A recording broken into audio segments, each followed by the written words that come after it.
আরাফ, বাবা, একটু উঠোনটা ঝাড়ো তো। সকাল থেকে বসে আছো। চাচা, আপনি একা বসে আছেন কেন? বাবা, আমি অনেক দূর থেকে এসেছি। আমার কাছে কিছু জাদুর বীজ আছে, কিন্তু মনে রেখো, এই বীজ কেবল সেই মানুষের ঘরে জন্মাবে যে অলস নয়, পরিশ্রমী। জাদুর বীজ?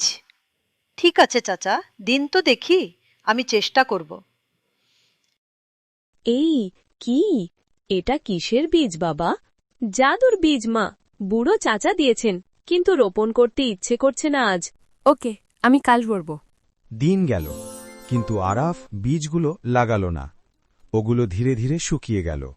একদিন আরাফ দেখল পাশের বাড়ির পায়েল তার বাগানে ঠিক একই রকম বীজ রোপণ করেছে, আর সেই বীজ থেকেই ফুটেছে সুন্দর সুন্দর ফুল।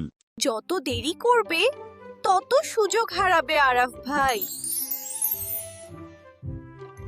দেখ আরাফ, কেমন ফুল ফুটেছে। তুমি রোপণ করনি?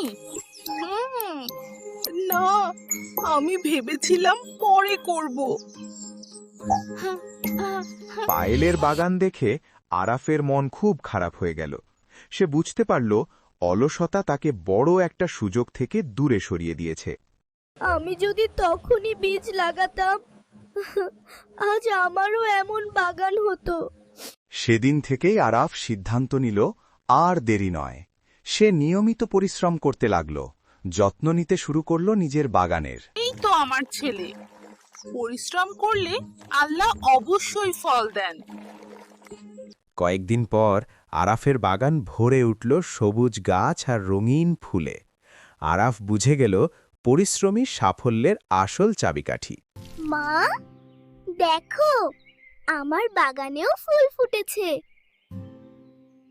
বন্ধুরা, মনে রেখো, অলসতা নয়, পরিশ্রমী সাফল্যের চাবিকাঠি।